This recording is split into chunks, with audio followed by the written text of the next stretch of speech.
Bismillahirrahmanirrahim. Assalamualaikum warahmatullahi wabarakatuh. Innal hamdalillah nahmaduhu wa nasta'inuhu wa nastaghfiruh wa na'udzu billahi min shururi anfusina wa min sayyiati a'malina. May yahdihillahu fala mudilla lahu wa may yudlil fala hadiya lahu. Wa ashhadu an la ilaha illallah wahdahu la syarika lah wa ashhadu anna sayyidana Muhammadan abduhu wa rasuluh. Allahumma salli wa sallim wa barik ala sayyidina Muhammad wa ala alihi wa ashabihi wa man ihtada bi hadihi wastanna bi sunnatihi ila yaumiddin, amma ba'd. Alhamdulillah, jamaah yang dirahmati oleh Allah Subhanahu wa taala, alhamdulillah pada kesempatan zuhur kali ini insyaallah kita akan kembali membaca hadis Nabi sallallahu alaihi wasallam yang dibawakan oleh Al-Imam Ibnu Rajab Al-Hambali dalam ziyadah atau tatimah atau tambahan beliau terhadap Arba'in Nawawiyah. Jadi hadis Arba'in Al-Imam An-Nawawi yang berjumlah 42 hadis ditambahkan beberapa hadis oleh Al-Imam Ibnu Rajab Al-Hambali sehingga hadisnya itu berjumlah 50 hadis. Adapun hadis yang kita baca ini bukan dari hadis yang dibawakan oleh Al-Imam An-Nawawi, akan tetapi merupakan tambahan atau pelengkap yang dihadirkan oleh Al-Imam Ibnu Rajab untuk tambahan kepada kitab Arba'innya Imam Nawawi. Hadis ini berbicara tentang hukum persusuan, yang mana hukum persusuan ini menjadikan seorang itu bersaudara layaknya seperti saudara kandung. Mungkin tradisi persusuan di negeri kita, di masyarakat kita tidak populer atau jarang yang melakukannya. Akan tetapi di Arab sana, di masa Nabi Shallallahu Alaihi Wasallam, bahkan sebelum Nabi Shallallahu Alaihi Wasallam lahir, bangsa Arab baik di Mekah maupun kemudian di Madinah pada saat itu merupakan tradisi mereka itu mempersusukan anaknya itu di desa, di kampung. Jadi tradisi ini, tradisi persusuan itu seringkali dilakukan oleh masyarakat perkotaan, terkhusus di Mekah. Mekah itu adalah kota yang menjadi tempat pertemuan berbagai kabilah di setiap tahunnya karena adanya pelaksanaan haji. Jadi jamaah sekalian yang dirahmati oleh Allah, pelaksanaan haji itu sudah dimulai sejak masa Nabi Ibrahim alaihi salatu wassalam, sehingga masyarakat Arab itu dari berbagai kabilah itu melakukan perjalanan haji itu setiap tahun, sehingga Mekah ini menjadi tempat berkumpulnya orang-orang dari luar Mekah. Kemudian di sisi yang lain, Mekah ini juga adalah kota perdagangan, di mana ketika suatu kota itu menjadi pusat perdagangan, tentunya yang datang ke sana saudagar dari berbagai penjuru negeri untuk mengambil barang dan kemudian untuk mendistribusikan barang, itu juga terjadinya di Mekah. Nah, dengan kedatangannya banyak hilir mudiknya orang-orang yang di luar Mekah, para orang tua itu khawatir akan kesehatan anaknya masing-masing. Karena bisa saja orang-orang yang datang dari luar Mekah itu membawa bibit penyakit atau wabah penyakit dari daerah asalnya. Sehingga Mekah itu adalah kota yang rentan dengan tersebarnya wabah penyakit. Nah, untuk mencegah hal tersebut, maka para orang tua ini memberikan kekebalan tubuh bagi anaknya. Di masa itu kan nggak ada vaksinasi, tidak ada imunisasi sejak dini, tapi imunisasi mereka itu apa? Mempersusukan anak-anaknya itu di perkampungan yang jauh dari kota. Jadi setiap semusim sekali ibu-ibu yang baru melahirkan, yang dia memiliki air susu itu dari penjuru desa itu datang ke kota Mekah mencari siapa orang tua yang berkenan untuk mengambil jasa persusuan mereka. Jadi mereka minta upah itu. Siapa yang berkenan mempersusukan anaknya selama beberapa tahun, nanti kemudian setelah selesai berapa tahun ada upah yang diberikan oleh orang tua. Jadi di satu sisi masyarakat Mekah pada saat itu diuntungkan karena anaknya itu dibawa jauh dari perkotaan sehingga dijauhkan dari wabah penyakit. Anak-anaknya itu nanti tumbuh dan berkembang di pelosok desa, di mana tumbuh kembangnya itu juga menjadikan fisik mereka itu kuat. Jadi di zaman itu kan untuk menguatkan fisik anak-anak itu, masa kecilnya itu mereka bermain tanah.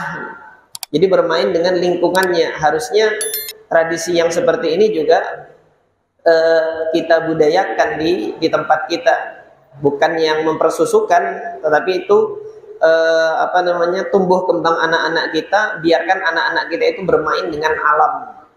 Nah itu yang terjadi. Nabi SAW dahulu oleh ibunda Aminah, ketika setelah lahir disusui sebentar, baru kemudian mengambil jasa persusuan, yaitu yang kita kenal tokoh Halimah bintu Abi Dzu'aib dari kabilah As-Sa'diyah, atau dikenal dengan Halimah As-Sa'diyah dari kabilah Bani Sa'ad bin Bakar. Nah, dibawa ke sana Rasulullah SAW untuk dipersusukan. Nah, jadi di masa itu tradisi persusuan itu adalah tradisi yang banyak dilakukan oleh masyarakat Makkah. Tradisi ini tidak begitu dikenal di negeri kita. Nah, berdasarkan dengan adanya tradisi itu, syariat Islam itu menetapkan suatu hukum, yaitu hukum keharaman menikah dengan saudara sepersusuan. Jadi saudara sepersusuan itu hukumnya sama seperti saudara kandung. Nah, hadis yang menjelaskan itu adalah hadis yang akan kita baca pada kesempatan kali ini. Al-Imam Ibn Rajab menambahkan bagi kitab Arba'in Nawawiyah, an Aisyah radhiyallahu anha, anin Nabi sallallahu alaihi wasallam. Dari Aisyah radhiyallahu anha, dari Nabi sallallahu alaihi wasallam, beliau bersabda, ar-radha'atu tuharrimu ma tuharrimu al-wiladah. Persusuan itu mengharamkan apa yang telah diharamkan oleh kelahiran, oleh sebab kelahiran. Al-hadits kharrajahu al-Imam al-Bukhari wa Muslim. Hadis ini diriwayatkan oleh al-Imam al-Bukhari dan al-Imam Muslim di dalam sahih mereka berdua. Di dalam redaksi yang lain dari Sahih Muslim, Nabi SAW bersabda dengan redaksi yang lain, yahrumu minar radha'ah, diharamkan karena sebab persusuan, ma yahrumu minan nasab, segala perkara yang telah diharamkan atas sebab nasab. Haram apa maksudnya? Haram untuk menikah. Jamaah sekalian yang dirahmati oleh Allah Subhanahu wa taala, juga para pendengar radio Darussalam Samarinda dan pemirsa yang menyaksikan siaran ini nanti melalui channel YouTube. Keharaman menikah inilah yang seringkali dikenal dengan istilah mahram. Nah, sebagian masyarakat kita salah menyebut, dikatakannya muhrim gitu kan. Oh, kamu bukan muhrimnya gitu kan. Yang benar istilahnya adalah mahram, bukan muhrim. Kalau muhrim itu istilah untuk orang yang menggunakan kain ihram, yang sedang melaksanakan ibadah haji dan umrah, itu muhrim. Ahrama yuhrimu ihraman. Adapun mahram, yang dimaksud mahram itu adalah yang diharamkan untuk dinikahi. Nah, siapa-siapa saja yang diharamkan untuk dinikahi, itu nanti Bapak Ibu sekalian, jamaah sekalian, juga para pendengar radio Darussalam Samarinda bisa membuka di dalam Al-Quran Surah An-Nisa ayat yang ke-23. Allah Subhanahu wa taala telah menjelaskan siapa-siapa saja yang diharamkan untuk dinikahi, maka merekalah mahramnya. Allah Subhanahu wa taala berkalam, hurrimat 'alaikum ummahatukum. Telah diharamkan bagi kalian menikahi, pertama, ibu-ibu kalian, ummahatukum. Telah diharamkan bagi kalian ibu-ibu kalian. Artinya di sini ibu dengan anak dia adalah mahram. Jadi anak itu boleh mendampingi ibu nanti kalau ibu itu bepergian. Wabanatukum, kemudian putri, anak perempuan kalian. Ini diharamkan kalian menikahi anak perempuan kalian. Jadi anak perempuan dengan ayahnya dia adalah mahram. Selanjutnya wa akhwatukum, saudari-saudari kalian yang kandung. Saudari kandung, kemudian sebapak dan kemudian seibu, itu masuk semua. Wa akhwatukum. Ini masih akhwat, hubungannya itu hubungan darah karena sebab wiladah, karena sebab nasab. Jadi saudara itu ke samping, baik itu nanti kandung sebapak seibu atau sebapak saja atau kemudian seibu beda bapak. Ini masuk dalam keharaman. Wa ammatukum, kemudian bibi-bibi kalian itu mahram kalian. Bibi dari pihak bapak, saudaranya bapak. Jadi saudari dari bapak. Wa khalatukum, kemudian bibi dari pihak ibu, yaitu saudari-saudarinya ibu. Ini diharamkan untuk dinikahi. Wa banatul akhi wa banatul ukht, anak dari saudara laki-laki dan anak dari saudara perempuan, yaitu dalam istilah kita anak kemenakan, di keponakan kita itu haram untuk dinikahi. Wa ummahatukum allati arda'nakum. Nah, baru setelah sejak ini, dan ibu-ibu kalian yang menyusui kalian. Nah, ini masuk sebab keharaman menikah karena sebab persusuan. Nah, yang pertama tadi disebutkan itu adalah keharaman atau mahram yang karena sebab nasab atau kelahiran. Dimulai dari penggalan ayat wa ummahatukumul lati arda'nakum, ini sudah mulai sebab keharamannya itu berdasarkan persusuan, yaitu ibu-ibu kalian yang menyusui kalian, dia haram untuk kalian nikahi. Kemudian wa akhwatukum minar radha'ah, dan kemudian saudari-saudari kalian sepersusuan, beda ibu, beda bapak, tetapi disusui oleh wanita yang sama, maka dia menjadi saudara sepersusuan. Ini haram untuk dinikahi. Di masa Nabi Shallallahu Alaihi Wasallam ada sepasang suami istri yang kemudian didatangi oleh seorang ibu yang sudah tua. Kamu dan istrimu itu saya susui dua-duanya. Artinya ibu-ibu tadi mengabarkan kepada kedua sepasang suami istri ini bahwasanya mereka berdua itu adalah saudara sepersusuan. Maka sang suami mencari fatwa, datang kepada Nabi Shallallahu Alaihi Wasallam minta fatwa. Apa yang harus dilakukan? Saya sudah menikah dengan seorang wanita, ternyata ada seorang ibu mengabarkan kepada saya bahwasanya istri saya itu adalah saudara sepersusuan saya. Maka kemudian Nabi Shallallahu Alaihi Wasallam sampaikan kepada si suami tadi, kaifa waqad qil, bagaimana sudah dikabarkan demikian, ya kamu harus ceraikan istri kamu, karena Allah Subhanahu Wa Taala sudah mengharamkan untuk menikahi saudara sepersusuan. Nah, ini yang disebutkan di dalam Al-Quran. Selanjutnya, sebab-sebab keharaman yang lainnya itu disebabkan karena pernikahan. Wa ummahatun nisaikum, yaitu ibu mertua kalian itu mahram kalian. Wa rabaibukum allati fi hujurikum min nisaikum allati dakhaltum bihin, anak tiri kalian. Jadi seorang menikahi janda, jandanya ini punya anak dari suami sebelumnya, maka anak tiri itu adalah mahram bagi suami yang kedua ini tadi. Yang tidak boleh untuk dinikahi. Ketika dia sudah menikahi ibunya, maka nggak boleh menikahi anak tirinya itu tadi.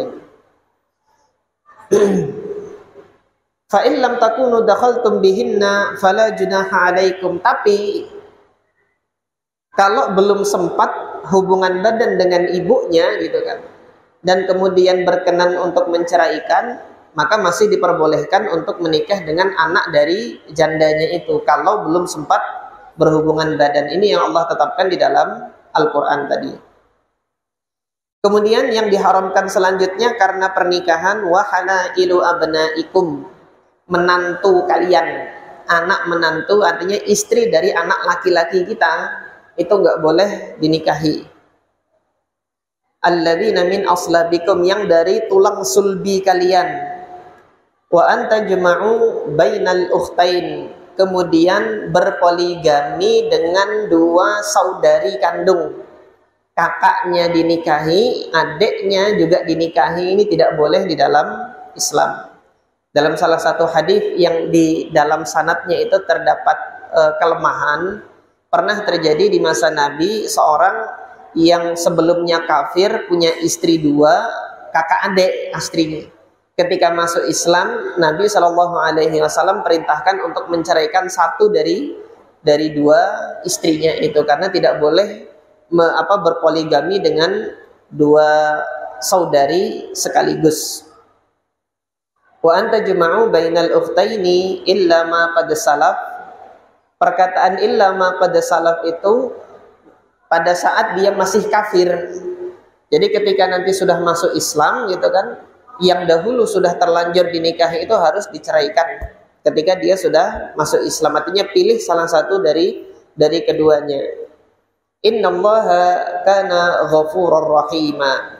Sesungguhnya Allah Subhanahu wa taala itu Maha Pengampun dan lagi Maha Rahim atas kejahiliahan atau ketidaktahuan ketika sebelumnya itu melakukan hal-hal yang telah diharamkan di dalam ayat ini. Jadi Bapak Ibu sekalian, jamaah yang dirahmati oleh Allah Subhanahu wa taala, ketika nanti ditanyakan mahram itu siapa-siapa saja sih? Nah, itu tadi jawabannya sudah Allah Subhanahu wa taala beritakan. Allah Subhanahu wa taala ajarkan di dalam Al-Qur'an surah An-Nisa ayat 23. Nah, kemudian terakhir ini yang mungkin penting untuk saya sampaikan, mudah-mudahan ada manfaatnya, yang mana sebagian masyarakat kita menganggap ipar itu adalah mahram. Tidak, ipar itu bukan mahram. Jadi seringkali kita melihat di sebagian tempat itu antar saudara ipar itu wanita membuka kerudung atau membuka jilbab di hadapan saudara iparnya. Itu tidak boleh, karena saudara ipar itu bukan mahram. Jadi tidak boleh untuk menampakkan rambutnya, nanti kepalanya itu di hadapan saudara ipar. Nah, di dalam syariat saudara ipar itu dinamakan dengan al-hamwu. Rasulullah SAW pernah ditanya tentang al-hamwu, afara'aita ya Rasulullah al-hamwa, bagaimana wahai Rasulullah dengan saudara-saudara ipar itu, gitu kan. Qala alaihi salatu wassalam, Nabi SAW kemudian menjawab, al-hamwu al-mautu, saudara ipar itu kematian. Maksudnya kematian itu apa? Kebinasaan yang seringkali terjadi, waliyadzubillah, kita berlindung kepada Allah, yaitu perselingkuhan itu kan dengan saudari ipar sendiri, dengan saudara ipar sendiri. Oleh karena itu ini nasihat untuk diri saya sendiri dan juga jamaah kaum muslimin, bagi yang sudah berumah tangga, sebisa mungkin itu jangan satu rumah dengan saudara ipar. Upayakan untuk berumah tangga, dia berumah dengan rumah yang terpisah dari saudara ipar. Karena Nabi SAW itu sudah mengabarkan kepada kita al-hamwu al-mautu. Jadi potensi untuk terjadinya hubungan perzinaan, perselingkuhan itu yang paling dekat itu ya dengan saudara ipar sendiri. Waliyadzubillah. Kita berlindung kepada Allah dari kejadian yang demikian, karena kejadian yang demikian ini adalah musibah dalam akhirat. Kita berlindung kepada Allah dari ditimpakannya musibah akhirat. Adapun ketika musibah dunia itu menimpa kita, maka itu adalah kebaikan. Kalau musibah dunia loh ya, kehilangan uang dan lain sebagainya, sakit, ditimpa penyakit, ini musibah dunia, itu kebaikan. Kenapa kok kebaikan? Nabi yang mengabarkan dalam hadis yang diriwayatkan oleh Al-Imam Al-Bukhari, Nabi mengatakan, man yuridillahu bihi khairan yusib minhu. Barang siapa yang Allah kehendaki kebaikan, Allah timpakan musibah baginya, yaitu musibah dunia maksudnya, agar orang tersebut sabar. Tetapi musibah yang kita itu harus khawatir adalah musibah akhirat, yang mana ketika kita ini dijauhkan dari ketaatan, malas untuk beribadah, ini musibah akhirat. Apalagi terperosok, terjerumus kepada kemaksiatan seperti perzinaan, itu adalah musibah akhirat, waliyadzubillah. Kita berlindung kepada Allah dari dijerumuskannya kita ke dalam musibah-musibah akhirat ini, yaitu apa? Kemaksiatan, ketidaktaatan kepada Allah Subhanahu wa taala. Ini saja mungkin jemaah sekalian yang bisa saya sampaikan dalam kesempatan zuhur kali ini. Mudah-mudahan Allah Subhanahu wa taala menjadikan manfaat apa yang kita pelajari di siang hari ini, dan mudah-mudahan Allah menganugerahkan kepada kita ilmu yang bermanfaat dan amal yang soleh. Kita tutup dengan sama-sama memanjatkan doa kepada Allah Subhanahu wa taala. Al-Fatihah. A'udzubillahi minasyaitonir rajim. Bismillahirrahmanirrahim. Alhamdulillahirabbil alamin. Arrahmanir rahim. Iyyaka na'budu wa iyyaka nasta'in. Ihdinas siratal mustaqim. Siratal ladzina an'amta 'alaihim ghairil maghdubi 'alaihim waladdallin. Amin. Bismillahirrahmanirrahim. Alhamdulillahi rabbil alamin. Wassalatu wassalamu ala asyrafil anbiya'i wal mursalin sayyidina wa maulana Muhammadin wa ala alihi wa ashabihi ajma'in. Allahumma anfa'na bima 'allamtana wa 'allimna ma yanfa'una warzuqna 'uluman tanfa'una fid din wad dunya wal akhirah ya arhamar rahimin. Allahumma faqihna fid din waj'alna mimman aradta bihi khaira. Rabbana zidna ilma warzuqna fahma innaka 'ala kulli syai'in qadir. Allahumma arhamna bil Qur'an waj'alhu lana imaman wa nuran wa hudan wa rahmah. Allahumma dhakkirna minhu ma nusina wa 'allimna minhu ma jahilna warzuqna tilawatahu ana al-laili wa ana an-nahar. Rabbana atina fid dunya hasanah wa fil akhirati hasanah wa qina 'adzabannar. Wa sallallahu ala sayyidina Muhammadin wa ala alihi wa ashabihi ajma'in. Alhamdulillahi rabbil alamin.